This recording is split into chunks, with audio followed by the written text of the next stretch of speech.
ఉద్దేశపూర్వకంగా అయితే రవి చేయడం తప్పేం లేదు. కానీ అతను ఎంచుకున్న ఉద్దేశం మీద తప్పు. అందరూ మిడిల్ క్లాస్ పీపుల్స్ ఉంటే అందరూ వెళ్ళి చూడలేరు.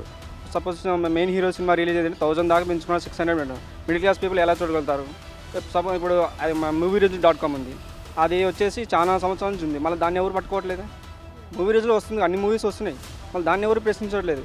మన తెలుగు కూడా ఈ రీసెంట్గా అతను ఏదో ఇట్లా ఇబ్బంది అవుతుంది ప్రజలకి, ఇలా చేయాలని చెప్పేసి చేశాడు.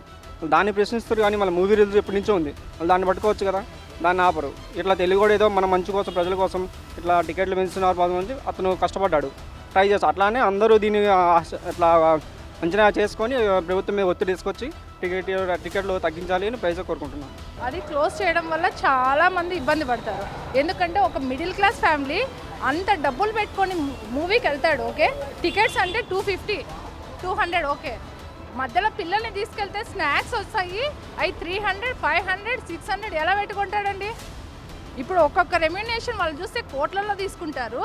మనకి ఇక్కడ చూస్తే కనుక కనీసం పిల్లలకి స్నాక్స్ కొనిచ్చే ఇదిలో కూడా ఉండరు. మిడిల్ క్లాస్ పర్సన్ వెళ్తే కనుక ఓన్లీ ఇద్దరు వెళ్తే కనుక వైఫ్ అండ్ హస్బెండ్ వెళ్తే 1000 రూపీస్, పిల్లల్ని తీసుకెళ్తే 2000. దాంట్లో తప్పేముందండి? డౌన్లోడ్ చేసి చూడడం వల్ల తప్పేముంది? ఏ తప్పు లేదు. హ్యాపీగా ప్రతి ఒక్క మిడిల్ క్లాసే కాదు, ప్రతి ఒక్క పర్సన్ డౌన్లోడ్ చేసి చూస్తున్నాడు, చూడాలి కూడా. That's my opinion. So producers అనేవాళ్ళు ఎంతో అమౌంట్ పెట్టి కోట్లు పెట్టి మూవీ అనేది తీయడం జరుగుతుంది. సో అది జనాలు ఇంట్లోనే కూర్చొని పైరసీ పరంగా డౌన్లోడ్ చేసుకుని చూడడం అనేది it's not correct thing.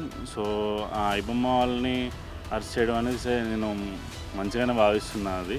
So పైరసీని అరికట్టడం వల్ల చాలామంది ప్రొడ్యూసర్స్, సినీ హీరోస్ అందరూ కూడా చాలా ఫైట్ చేస్తున్నారు.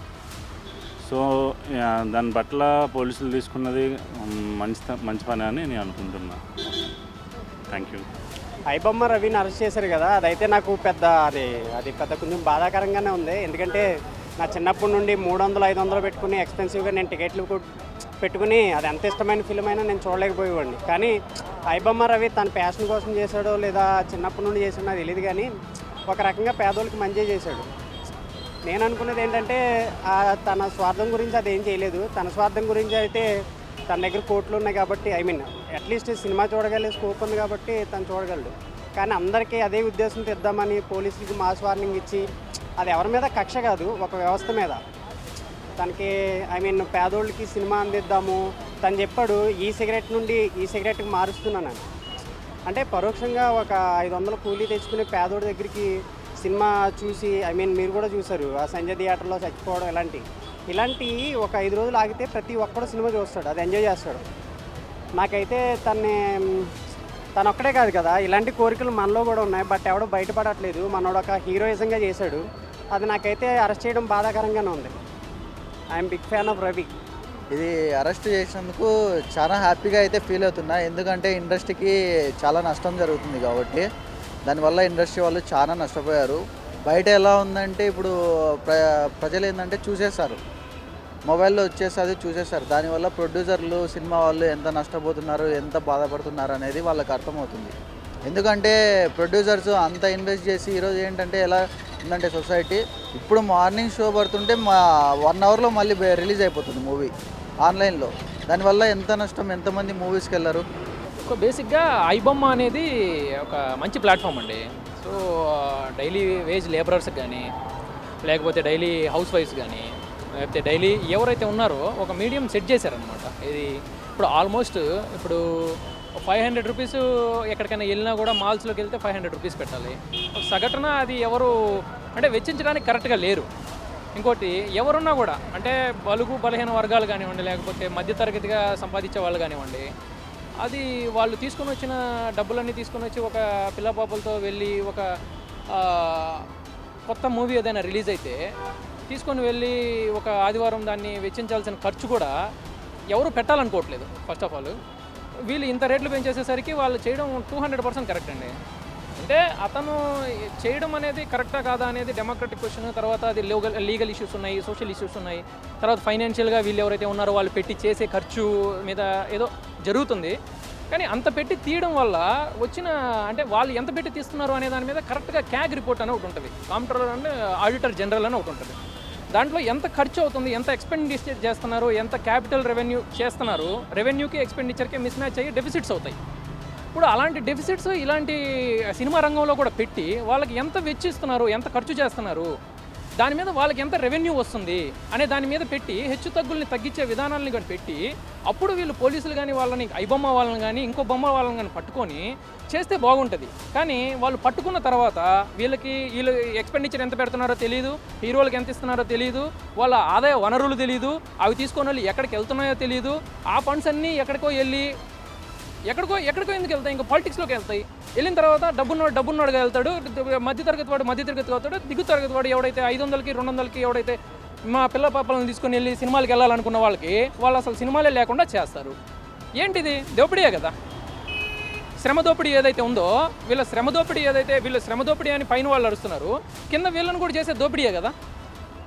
సో అన్ఈక్వల్ ఇండెక్స్ ఎక్కడుంది? ఇప్పుడు మీరు చూడండి, అంటే ఓపెన్గా మాట్లాడాలనుకుంటే ఇన్ఈక్వాలిటీ అనేది పెరిగిపోయింది. డెఫినెట్లీ 100% ఉంటే అందులో 90 మంది దగ్గర 100 రూపాయలే ఉంది, 10 మంది దగ్గర 90 రూపాయలు ఉంది.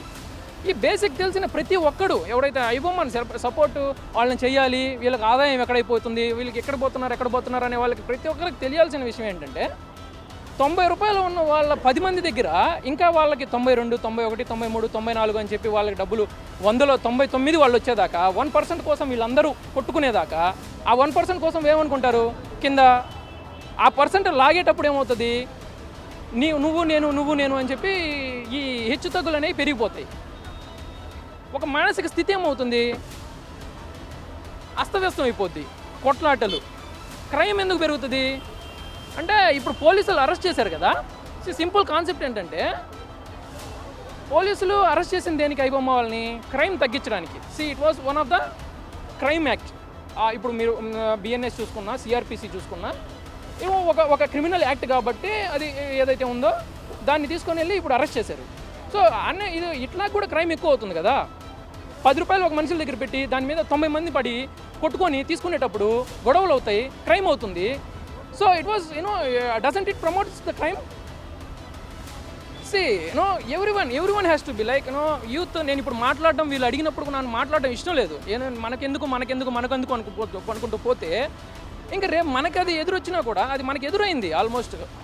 అది మనకి ఎదురైన తర్వాత కూడా మళ్ళీ ఎందుకులే అని మనకు పోతే ఆ భగవద్గీతలో చెప్తారు కదా, అంటే సమర్థవంతుడు మనకెందుకులే అని పోతే చేతగాని వాడే రాజ్యం వెళ్తాడు అన్నట్టు ఇలా జరుగుతుందండి. సో అది డెఫినెట్గా ఖండించడానికి ముందుకు రావాల్సిన బాధ్యత ప్రతి ఒక్కరు ఐబొమ్మని ఎవరైతే డౌన్లోడ్ చేసుకొని ఆ ఫ్రీ వైఫైల దగ్గర అది నేను కూడా లైబ్రరీలో ఫ్రీ వైఫైల దగ్గర డౌన్లోడ్ చేసుకొని ఆ సినిమాని చూద్దాము, సాయంత్రం వెళ్ళి ఫ్రెండ్స్కి షేర్ చేద్దాము. దే సర్వ్డ్ అది క్రైమ్ కాదు. If that was a crime you should have every report of expenditure and output. Capital మీరు స్పెండ్ చేసిన దానికి ఎక్స్పెండిచర్ కానీ ఏదైతే ఉందో అది క్యాగ్ కానీ లేకపోతే ఏవైతే ఉన్నాయో మీరు ఆ మిస్ మ్యాచ్లు చేసి ఉంటారు. So there was lot of subject involve in this. ఏదైతే ఉందో అది మాట్లాడడంలో తప్పు లేదు. సో అది సర్వ్ చేయడంలో for me they did a social service. It was all I can see.